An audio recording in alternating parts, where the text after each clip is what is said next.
Welcome to shine India academy. మన Indian history quick revision లో భాగంగా నెక్స్ట్ మనం చూడబోతున్నాం శివాజీ. ఓకే, శివాజీ 1627లో జన్మించాడు, 80లో మరణించినాడు.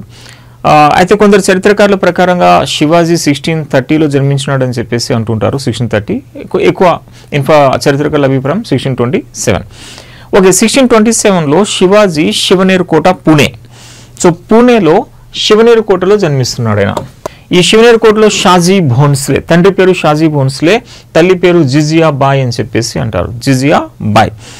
ఈ జిజియా బాయ్ మన యొక్క హిందూ ధర్మం గురించి, హిందూ మతంలో ఉండే అనేక విలువల గురించి మన శివాజీకి బోధన చేసింది.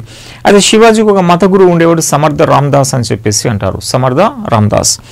ఈ సమర్థ రామదాస్ వద్ద శివాజీ ఆయన బోధనలు వింటాడు. ఆ సమర్థ రామదాస్ ఒక ఫేమస్ పుస్తకం దశ బోధ అని చెప్పి ఉంటారు.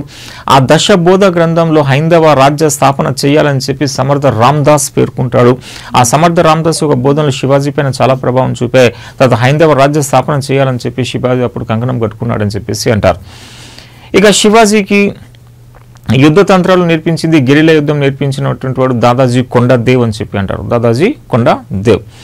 అంటే శివాజీకి ఆధ్యాత్మిక గురువు అని చెప్పి తుకారాంని పేర్కొంటారు. శివాజీ ఆధ్యాత్మిక గురువు తుకారాం. అదే శివాజీ ఆయన దాదాజీ కొండదేవ్ దగ్గర నుంచి ఈ యొక్క గెరిలా యుద్ధం నేర్చుకుని ఒక 18 సంవత్సరాల వయసు వచ్చినప్పుడు దాదాజీ కొండదేవ్ శివాజీకి చెప్తాడు, శివాజీ నువ్వు మొఘల్ సైన్యంలో చేరు, లేకపోతే నీ తండ్రి బిజాపూర్ సైన్యంలో ఉన్నాడు, ఆ బిజాపూర్ సైన్యంలోనే చేరుపో అని చెప్పి. అంటే శివాజీ నేను ఏ సైన్యంలో చేరును, నేను సొంత ఆర్మీని ఎస్టాబ్లిష్ చేసి సొంత రాజ్యాన్ని స్థాపిస్తానని చెప్పి అంటాడు. ఆ తర్వాత అతను ఒక సైనిక దళాన్ని ఏర్పాటు చేస్తాడు. ఆ సైనిక దళాన్ని మావలి అంటారు. మావలి అనే గిరిజన తెగవాడిని ఏకం చేసి మావలి సైనిక దళం ఏర్పాటు చేశాడు. దానికి నేతృత్వం వహించాడు ప్రభు దేశపాండే. సో ప్రభు దేశపాండే దీనికి నేతృత్వం వహిస్తాడు. నెక్స్ట్ ఇది ఒక పాగా లేదా బంగీర్. ఈ పాగా లేదా బంగీర్ అని చెప్పి అశోక దళం కూడా మన శివాజీకి ఉంటుంది. ఇప్పుడు 19 సంవత్సరాల వయస్సులో ఇప్పుడు శివాజీ 1646లో తొలి ఆక్రమణ చేస్తాడు తోరణ. ఇది గతంలో అడిగినటువంటి బిట్. శివాజీ తొలి ఆక్రమణ ఏదని చెప్పి అన్నాడు తోరణ. ఇది బీజాపూర్ నుంచి ఆక్రమణ చేస్తాడు. 1656లో 10 years తర్వాత జావలి అని చెప్పి ఉంటుంది. ఇది చంద్రరావు మోరే. సో చంద్రరావు మోరే నుంచి ఆక్రమణ చేశాడు. అయితే శివాజీ ఎస్పెషల్ ఎక్కువ ఆక్రమణలు చేసింది బీజాపూర్ నుంచే. ఈ తోరణ అని చెప్పి, కొండన అని చెప్పేసి, థానే అని చెప్పి, ఇంకా అనేక కోటలు. యాక్చువల్గా శివాజీ దగ్గర 35 కోటలు ఉన్నాయి అని చెప్పేసి అంటారు.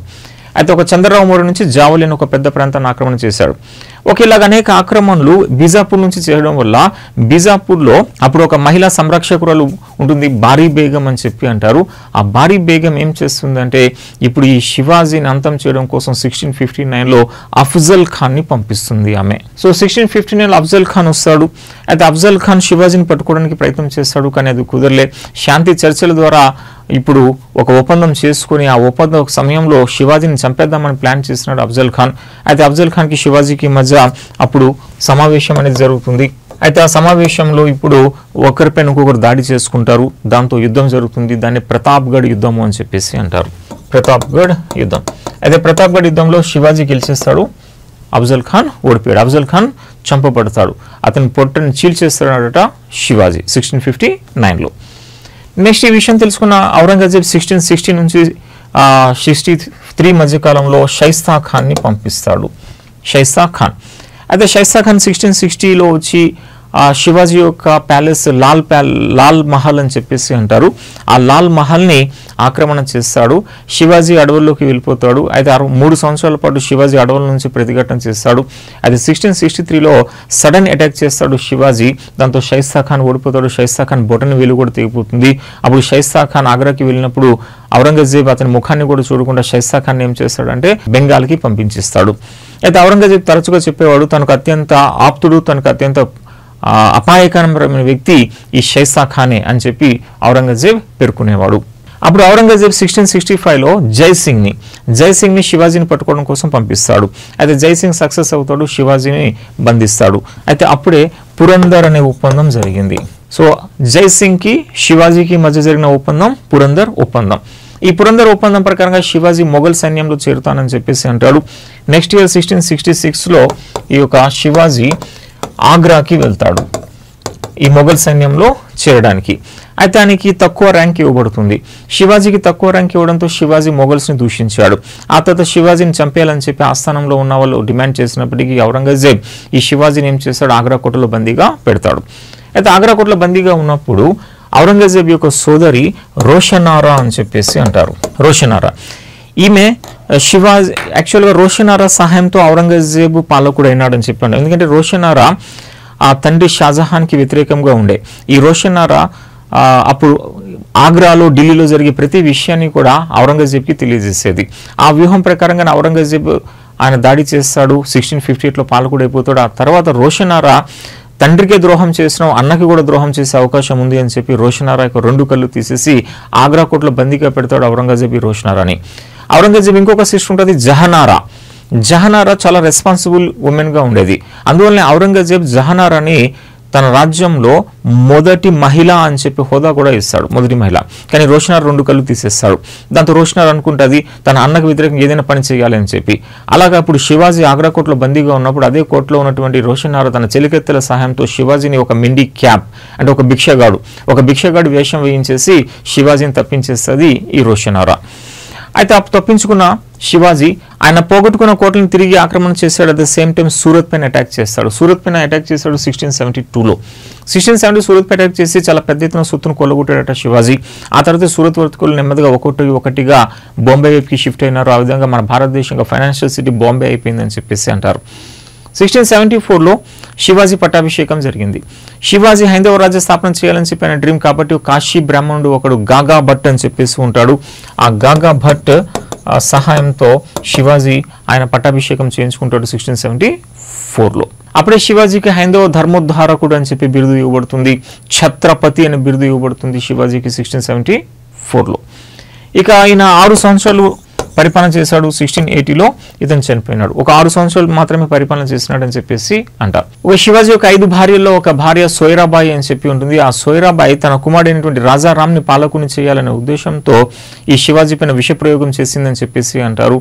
అలాగే సోయరాబాయి యొక్క కుట్ర వల్ల శివాజీ మరణించినాడు. శివాజీ చనిపోయినప్పుడు శివాజీతో పాటు సతీ సహగమనం చేసుకున్నటువంటి భార్య పుతలాబాయి అని చెప్పేసి అంటారు. పుతలాబాయి శివాజీ యొక్క మొదటి భార్య సాయిబాయి అని చెప్పి అంటారు. సాయిబాయి యొక్క కుమారుడే యొక్క శంభాజీ. శివాజీ మరణానంతరం 1680లో పాలకుడైన వాడు మరాఠాస్కి ఈ యొక్క శంభాజీ. ఓకే, శివాజీ ప్రత్యేకత 6 సంవత్సరాల్లో ఇతను మంత్రివర్గం ఫేమస్. ఈయన అష్టప్రధానులు అని చెప్పి మంత్రివర్గాన్ని ఏర్పాటు చేసేలాగా అష్టప్రధానులు మెయిన్గా పీష్వా అని చెప్పి ఉంటాడు. సుమన్ అంటే విదేశీ మంత్రి అని చెప్పేసి అంటాం. న్యాయాధీశ్ అంటే ప్రధాన న్యాయమూర్తి అని చెప్పేసి అంటాం. సదర్ అని చెప్పేసి అంటే పండిత్ రావు అని చెప్పేసి అంటారు. ఆయన మతాధిపతి అని చెప్పేసి అంటారు. ఇట్లాగా ఒక 8 మంది ఉంటారు. వాళ్ళని అష్టప్రధానులు అని చెప్పి అంటారు. ఇందులో ప్రముఖుడు పీష్వా. అయితే పీష్వా అంటే ప్రైమ్ మినిస్టర్ పోస్ట్. అలా మొట్టమొదటి పీష్వా ఎవరంటే మోరోపంత్ పింగ్లే అనేవాడు మొట్టమొదటి పీష్వాగా పేర్కొంటారు. ఈ శివాజీ 2 పనులు వసూలు చేశాడు. ఒకటి చౌత్ అని చెప్పి అంటే 1/4వ వంతు, సర్దేశ్ముఖి అంటే 1/10వ వంతు అని చెప్పేసి అంటారు.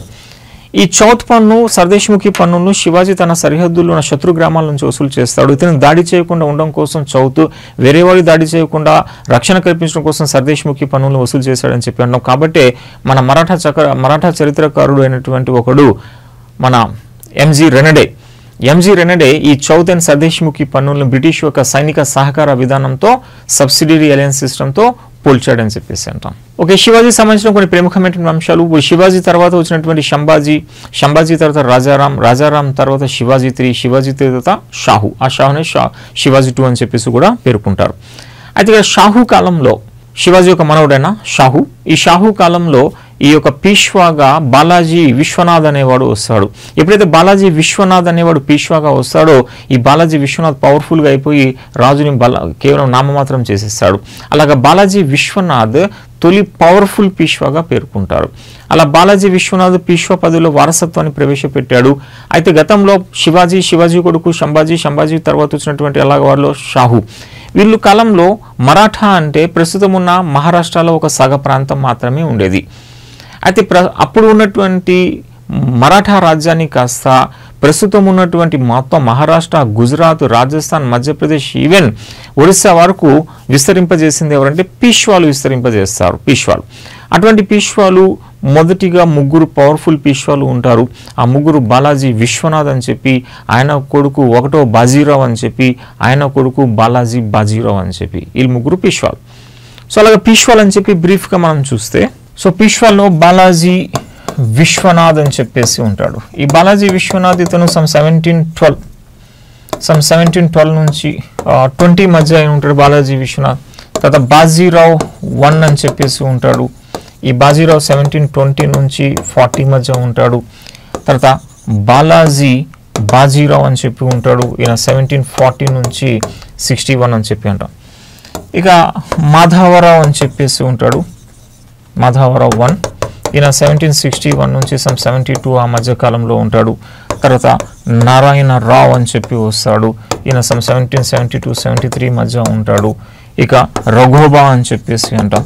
రఘోబా ఈయన 1773 నుంచి 74 అని చెప్పేసి. రఘోబా తర్వాత మాధవరావు 2 అని చెప్పేసి, ఈయన 1774 నుంచి 96 వరకు. చివరిగా బాజీరావు 2 అని చెప్పి అంటాం. ఈయన 1796 నుంచి 1880 వరకు. ఇలాగ వీళ్ళు పవర్ఫుల్ పీష్వాస్. అయితే ఫస్ట్ నలుగురు పవర్ఫుల్గా ఉన్నారు, తర్వాత అంతా ఇంపార్టెన్స్ లేదు. అయితే బాలాజీ విశ్వనాథ్ ప్రత్యేకత ఏంటంటే ఇతను వారసత్వాన్ని ప్రవేశపెట్టాడు అని చెప్పేసి అన్నాం. పీష్వా పదవిలో వారసత్వాన్ని ప్రవేశపెట్టినప్పుడు బాలాజీ విశ్వనాథ్. ఓకే, ఇతన్ని పీష్వాని చేసింది షాహు పీష్వాని చేసినాడు ఈయన. ఇక బాజీరావు 1 అని చెప్పేసి అంటాం. పీష్వాస్లో మోస్ట్ పవర్ఫుల్ పీష్వా అని చెప్పి అంటాం బాజీరావు 1. చౌతైన్ సర్దేశ్ముఖి పన్నుల్ని కాస్త హైదరాబాద్ నుంచి కూడా వసూలు చేసినటువంటి వాడు ఈ బాజీరావు 1, గ్రేటెస్ట్ పీష్వాగా ఇతన్ని పేర్కొంటారు. ఈ బాజీరావు కూడా రాజ్యాన్ని బాగా విస్తరింపజేస్తాడు. ఆయన ఉత్తరంలో హర్యానా వరకు విస్తరింపజేసినాడు. అయితే ఇతని కాలంలోనే 1761లో పానిపట్ 3 యుద్ధం జరిగింది. పానిపట్ 3 యుద్ధం.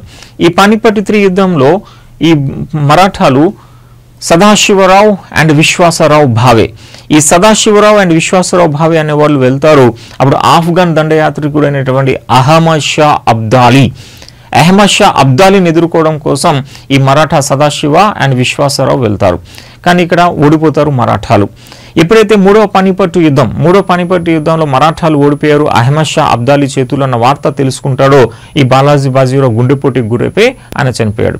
ఆయన కొడుకు వచ్చాడు మాధవరావు 1. ఈ మాధవరావు 1 కూడా కొంతవరకు పవర్ఫుల్లే. మనకి మొఘల్ చక్రవర్తులు ఒకడు రెండవ షా ఆలం అని చెప్పి ఉంటాడు. ఆ రెండవ షా ఆలం మలి మొఘల్ చక్రవర్తి అప్పుడు ఢిల్లీలో మొఘల్ ప్రధానమంత్రి అయిన ఇమాదుల్ ముల్క్ కి భయపడి ఢిల్లీని విడిచిపెట్టి అలహాబాద్కి పారిపోయిన ఒక ఫ్యూజిటివ్ ఎంపరర్ షా ఆలం 2. ఆ షా ఆలం 2ని మళ్ళీ ఢిల్లీకి తీసుకురావడంలో ఈ మాధవరావు 1 సహకరించినాడు అని చెప్పేసి అంటాం. మాధవరావు 1 తర్వాత ఆయన కొడుకు నారాయణరావు వస్తాడు. నారాయణరావుకి సంరక్షకుడుగా ఉన్నవాడే రఘోబా. అయితే రఘోబా ఏం చేస్తాడు, నారాయణరావుని చంపేస్తాడు. నారాయణని చంపేసి నేనే పాలకుని అని చెప్పి అనౌన్స్ చేసుకుంటాడు ఈ రఘోబా. అయితే నారాయణరావు చనిపోయిన కొన్ని నెలలకి అప్పుడు ఆయన చనిపోయినప్పుడు ఆయన భార్య ప్రెగ్నెంట్గా ఉంటుంది. నారాయణరావుకి కొడుకు పుట్టాడు. ఆ కొడుక్కి మాధవరావు 2 అని చెప్పి పేరు పెట్టారు. ఈ మాధవరావు 2 పేరు వచ్చినప్పుడు ఇతనికి కొందరు సహాయం మద్దతు ప్రకటిస్తారు ఆ పసిపిల్లవాడికి. ఓకే, మాధవరావు 2కి సహాయం చేసిన దాంట్లో నానా ఫడ్నవీస్ అని చెప్పేసి ఉంటాడు. నానా ఫడ్నవీస్. ఈ నానా ఫడ్నవీస్ యొక్క మద్దతు ఈ పిల్లవాడైన మాధవరావు 2కి వస్తుంది. అయితే అప్పుడు రఘోబా భయపడతాడు. రఘోబా భయపడి బ్రిటిష్ వద్దకి వెళ్ళి బ్రిటిష్ సహాయాన్ని కోరుతాడు. అప్పుడు బ్రిటిష్ వారు జోక్యం చేసుకుంటారు. అప్పుడే మనకి 1775లో బ్రిటిషర్స్కి మరాఠాస్కి మధ్య మొదటి ఆంగ్లో మరాఠా యుద్ధం 1775లో స్టార్ట్ అవుతుంది. కానీ దాంట్లో రఘోబా అది ఓటమి పాలైపోయినారు. అయితే ఇప్పుడు 1774 నుంచి 96 మధ్యకాలంలో మాధవరావు 2 నామమాత్రపుగా ఉంటాడు. నానా ఫడ్నవీస్, మహాజీ సింధియా వీళ్ళు శాసిస్తారు. తర్వాత మాధవరావు 2 1796లో ఆయన ఆత్మహత్య చేసుకొని చనిపోతే రఘోబా యొక్క కొడుకు బాజీరావు 2, రఘోబా కొడుకు బాజీరావు 2 ఇతను పాలకుడు అవుతాడు 1796-1818 మధ్య. అయితే ఈ బాజీరావు 2 కాలంలోనే 1818లో అప్పుడు బ్రిటిష్ గవర్నర్ జనరల్ మార్క్వేజ్ హేస్టింగ్స్ అని చెప్పేసి ఉంటాడు. ఈ మార్క్వేజ్ హేస్టింగ్స్ మరాఠా ఆక్రమణ చేసేస్తాడు. అప్పుడు చివరిగా జరిగిన ఒక ఒప్పందం ఉంటుంది, మాండసోర్ ఒప్పందం అంటారు. ఆ మాండసోర్ ఒప్పందం ప్రకారంగా మొత్తం మరాఠా రాజ్యాన్ని ఆక్రమణ చేసేస్తాడు మార్క్వేజ్ హేస్టింగ్. ఈ బాజీరావు పీష్వాగా ఉన్న ఆ పీష్వా పదవి రద్దు చేసేస్తాడు. ఇప్పుడు బాజీరావుని కాస్త పంపిస్తాడు బీతూర్ అనే ప్లేస్కి. అలా బీతూర్కి పోతాడు బాజీరావు 2. అండ్ బాజీరావు 2 యొక్క దత్తత కుమారుడే నానా సాహెబ్ అని చెప్పేసి అంటాం. నానా సాహెబ్ ఇతనే 1857లో కాన్పూర్లో బ్రిటిష్కి ఎగ్నెస్ట్గా సిపాయి తిరుగుబాటు చేసినటువంటి వాడు నానా సాహెబ్. ఈ బాజీరావు 2 యొక్క దత్తత కుమారుడు. ఓకే, సో ఇది పీష్వాస్కి సంబంధించినటువంటి అంశాలు అని చెప్పేసి అంటాం. ఇది బ్రీఫ్ స్టోరీ మనకి. దీంతో శివాజీ పీష్వాస్ అనేది మనకి కంప్లీట్ అయిపోయింది. యాక్చువల్గా మధ్యయుగం యొక్క మెయిన్ స్టోరీ ఇదంతా కూడా. సో మధ్యయుగం అనేది ఆల్మోస్ట్ మనకి కంప్లీట్ అయిపోయినట్టుగా.